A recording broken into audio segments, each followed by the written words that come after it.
Hi, and welcome to Practical Ideas for Growth. Welcome back, and happy post-tax season to all my CPAs out there, at least those of you on the tax side. Some of my auditors still have some deadlines, but we're excited to be back and more importantly, sharing with you and talking today about an inquisitive mindset. I've got Ty Hendrickson, one of the members of our team here and our head trainer, to join me on this conversation. And we're going to be talking about how crucial that inquisitive mindset is to selling the firm's service and really just a service, I think, at the end of the day. No matter what level any professional's at, the role that can play in all of their engagements. So welcome, Ty. Thank you. Awesome. So we talk about the inquisitive mindset all the time in our conversations. We talk about it a lot in our training.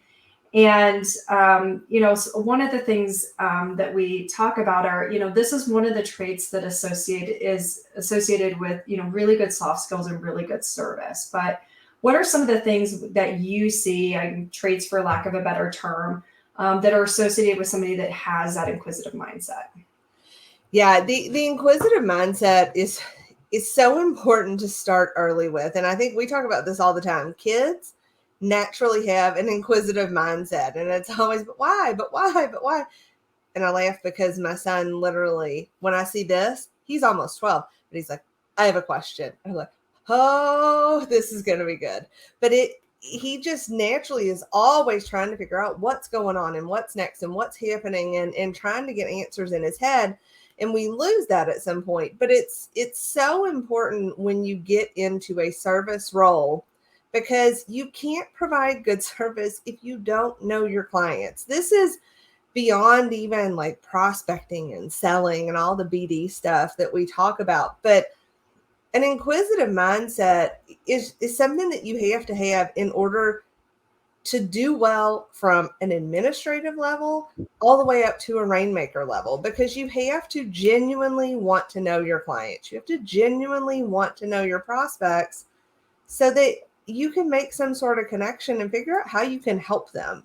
And so I think, with this inquisitive mindset, those traits that you're thinking of, it is just people that always want to know more, and they don't settle for just that base answer, and they're comfortable kind of being uncomfortable in conversations. And I think that's where a lot of people lose that inquisitiveness, because they're so nervous of getting in a conversation where they're not going to know the answer or not going to know how to respond. And so they stop asking questions. So I don't know if that's what you see. Yeah, well, it totally is. It's, the other piece is they stop short, not so much because I think sometimes they're not curious. Sometimes I use that word instead of inquisitive, but because they're afraid that it might take them down a path where they don't know the answer to something. And that is what I see holding a lot of professionals back. But the other is just curiosity. Like, so we get in these modes, we all do it, where we like check something off the box, but we don't think about the next step. We don't think about how one connects to the other. And I mean, I couldn't agree more that this is one of those things that transcends business development. It helps significantly in business development. It helps significantly in client service, but this is a skill that carries you through life. And, I just remember starting in my first accounting firm and asking so many questions. Well, why do you do it this way? And tell me more about this. And what is this? And how do you do that? And I just remember the heads would go down every time I knocked on an office door, because they knew I was coming to ask a question, because I was curious and I wanted to learn about the business.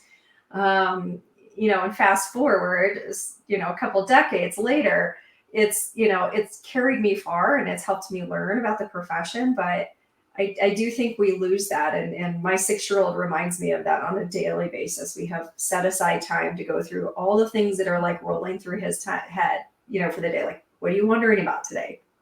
He goes through and he's like, well, what if, and what about, and what happens?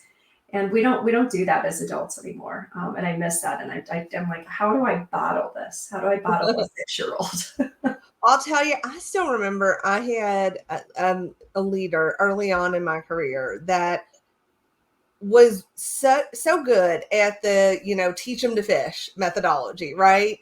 And it takes time and patience. But I remember early on in my career, I'd go to my manager and say, hey, and this was when I was back in public accounting, and be like, hey, they said this, or I figured out this, they answered this to this email, or we asked them a question, they answered this. And instead of saying, okay, well, here's what you need to do, the response was always to me, okay, what does that mean? And initially I'd be like, I don't know. I mean, that's why I'm asking you, clearly, because I don't know. But that's one of the ways that they kind of trained me from an early age, that they did not answer my question. They always asked me the questions that got me to think about it and lead me to where I need to be. So I think, as leaders out there, something as simple as just saying, taking the time, instead of saying, well, here's what I need you to do, say, well, what does that mean? What do you think that means? How do you think you should handle that?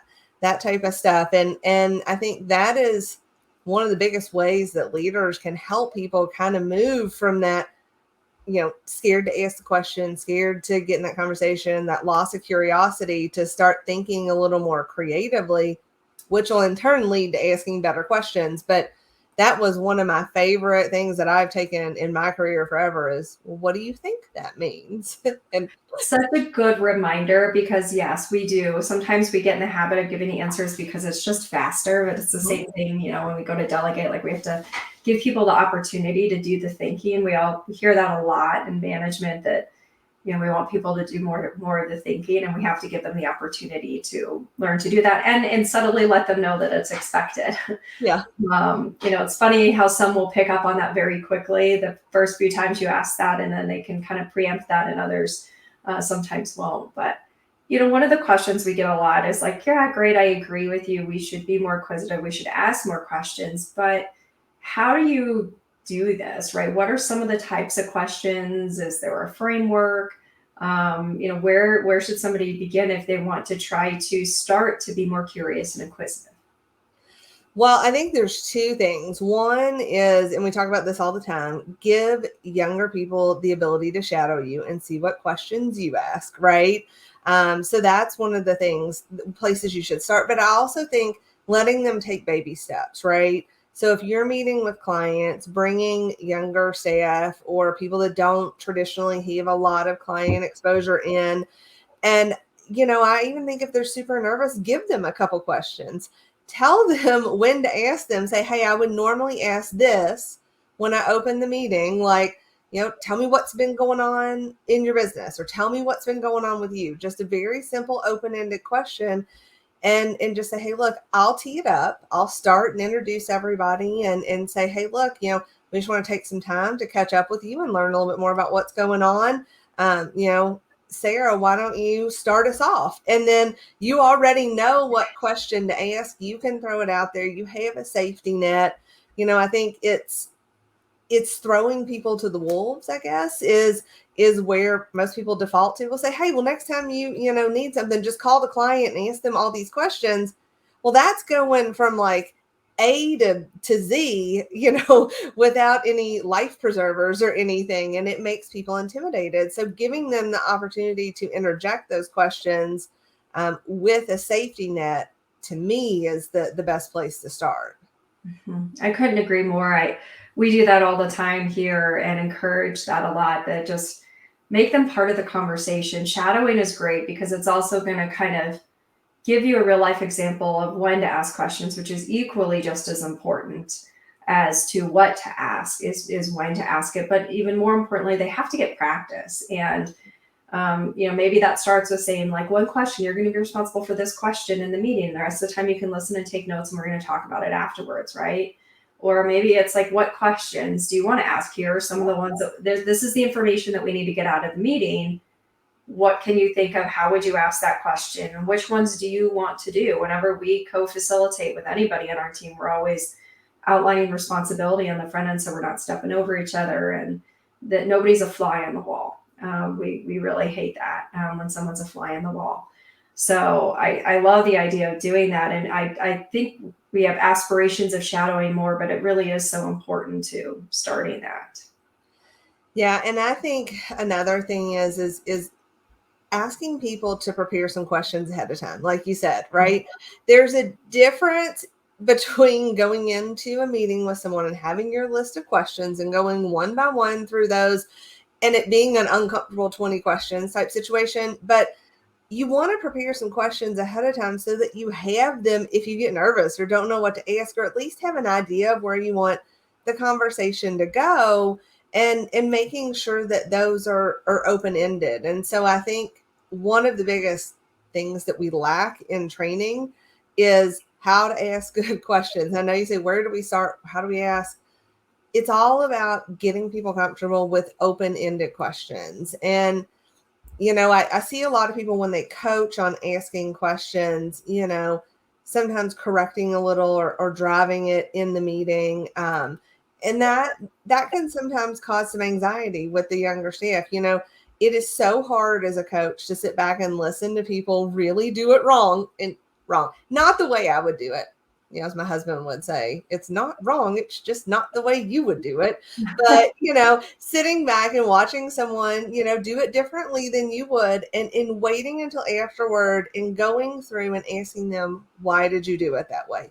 What was your thought process? And try to help them understand why it would be better if they went in a different direction or use this question instead of the other one. But giving them that safe space to try it out and fail, and then helping them after the fact with, what they could have, should have done. I still remember one of my first sales meetings. I was going like through Ohio and Illinois, and we were basically on like a world tour of selling. I don't know. But I had this great manager that in between a couple of meetings, we were flying from one location to the next, and we sat down on the plane, and he goes, okay, would you like to go through some things I took down that you could do better? And I was like, oh, absolutely. And he pulls out his notebook, and it was like 3 pages of written notes. And at first I was like, whoa, that's a lot. But he was a great mentor. He was one that would say, okay, I as you asked this, what was your thought process behind this? Why were you asking that? And he let me kind of tell him what I was trying to accomplish, and then gave me suggestions on, well, to get to that, maybe you could have said this, or maybe you could have asked that. And so I think a lot of developing this ability to ask questions and the ability to, be more inquisitive is having great coaches and mentors, and having people that don't knock you down, but build you up and give you that confidence and help understand, because nobody's going to do it the same. No 2 people are going to do it the same. So trying to figure out what the goal is and getting to that, I think, is a great way that leaders can help people get more comfortable asking those questions. Yeah, I couldn't agree more. And it is a hard thing to do. Not all of us are meant to develop. Not all of us can translate what we do very well, but something that definitely is aspirational. What about the other side, right? We talked a lot about what leaders can do to help mentor, but what can the professionals do who want to become more curious? Yeah. What do you think they could be doing or asking that might help get them some of that information that would help them feel more, more inquisitive and give them these opportunities? Talk to strangers. I know you're told as a kid not to talk to strangers, but I am an introvert. I mean, I know people are like, no, you talk all the time. I don't like it. I mean, just being brutally honest, I don't like putting myself out there. I don't love, being uncomfortable. But when I started in selling, I really had to I talk to strangers. I mean, whether you're at the grocery, whether I made myself go to all kinds of networking events just to meet people that I didn't know, and got comfortable doing that. But it doesn't have to be so formal or structured. Like, I'm going to this networking event to meet people to bring it into my business. If you were playing golf this summer, talk to somebody on the putting green. If you are, as long as they want to talk to you. But if you're at the grocery store, talk to somebody who wants to talk to you. If you're on vacation, and if you're going on a flight and they don't have earbuds in their ears like I normally do, talk to someone on the plane. Everybody, you're around so many different people. And just by saying, hey, interesting book, read that last week. What made you decide to pick up that book on a flight? I've had some of the best conversations and met some of the most interesting people traveling, or just striking up a conversation with a total stranger. And we're weird about it. But if you find that opportunity, you get that practice, just ask a question or two. Most of the time, people are going to engage, and it's going to help build your confidence. So when you get in a situation where you feel like it counts or you feel like it matters more, you won't be as nervous. But it's just about practice, and it's just about finding places to ask a question. Yeah, I love that. We talk about it all the time. We say practice at the grocery store on our small talk sessions because it's a limited amount of time. It's a little, less intimidating than trying to strike up a conversation on an elevator with somebody when there's a bunch of Yeah. other people around. But that always feels still awkward to me today, unless there's nobody else in the elevator with me. But yeah, I love talking to the checkout clerks and everybody else. We just, we're constantly talking to people, and I'm the same as you. I learned to get really comfortable with this. I remember graduating from college and saying I didn't want to be in sales. I didn't want anything to do with sales. I was really fearful of it. And it took a long time for me to get comfortable just getting out there and talking to people and being comfortable. I used to be so nervous to walk up to a group of people at a networking event, and I'd stand awkwardly and wait for them to like acknowledge me. Yeah. Right. Instead of just walking up to people like, hey, what's going on? Yeah. How's it going? And that's me today, but definitely not when I first got started. No, and I'll tell you, I mean, I do it all the time now because truly it's more comfortable. I mean, I have kids, so I'm at a lot of kids events, right? Whether I'm at sporting events or somewhere else. And like, I would go to a soccer game and new parents would be all around, and I'd sit there and I'd be like, well, if they wanted to talk to me, they'd talk to me. And then it got like real weird. And so now I literally just pull up a chair and I'm like, who you with? Which one's your kid? And, ask all kinds of questions and chat. And, sometimes you stumble. We went to a soccer tournament a few weeks ago and it was really cold. So we're all bundled up. And I was like, oh, which one's your child? And she was like, Charlie.